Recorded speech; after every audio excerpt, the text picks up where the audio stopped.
글로벌 경제가 미국을 중심으로 좌지우지될 거라 생각하시는 분들도 계시겠지만 바로 다음에 두 가지 사건으로 러시아를 다시 돌아볼 수가 있겠는데요. 먼저 유가를 저점으로 하락시킨 원인 중의 일부가 바로 러시아가 사우디아라비아의 감산안을 거부한 것에서 비롯됐죠. 사상 최악의 원유 수요 붕괴 사태가 일어난 것은 러시아의 오펙 플러스의 이탈보다 코로나19 확산이나 또 시기에 맞지 않은 사우디아라비아의 증산에 영향을 받은 일이라고도 할 수가 있을 것입니다. 그리고 이번에는 러시아의 금 매입 중단 결정으로 글로벌 금 시장에서의 러시아의 영향력을 알 수 있는 기회가 됐는데요. 러시아는 지난 5년 사이에 400억 달러 상당의 금을 사들였는데 금 매입을 중단한 것은 최근의 저유가로 인한 예산 압박을 받았을 가능성이 높습니다. 또한 애널리스트들은 러시아의 금 보유고가 이미 충분한 상태에 도달을 했고 더 이상은 필요하지 않을 것이라는 의견을 제시했는데요.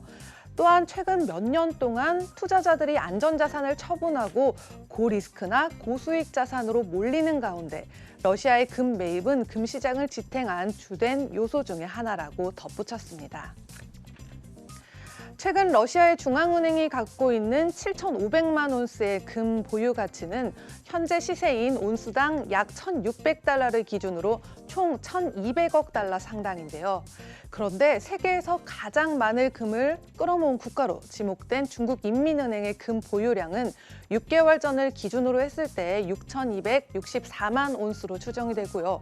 현재는 두 국가의 금 보유량이 거의 같은 수준으로 보입니다.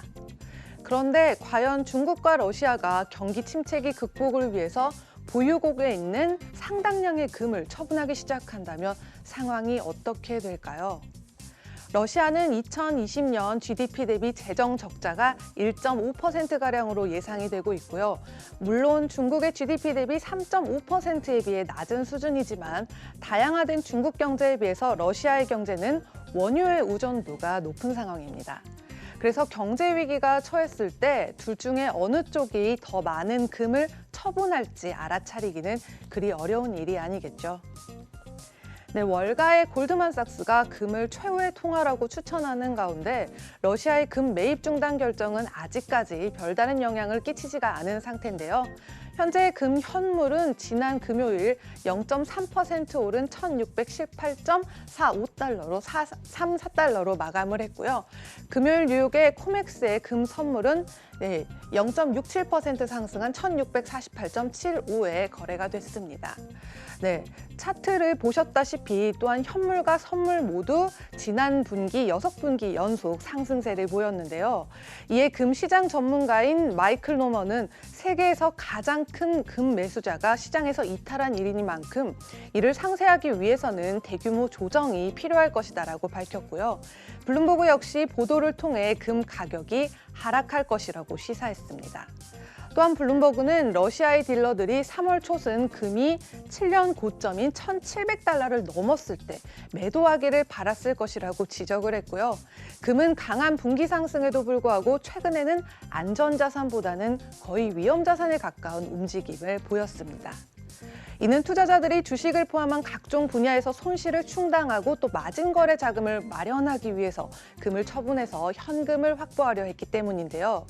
단기적으로는 금의 강세로 작용할 수 있는 요소로는 연준이 지난 화요일에 공개한 해외 중앙은행과 또 국제통화기 당국들을 상태로 임시적인 레포 장치를 설치하겠다는 결정을 꼽을 수가 있겠고요. 몇몇 애널리스트들은 현재의 금 가격을 1,450달러에서 1,650달러 선으로 보고 있지만요.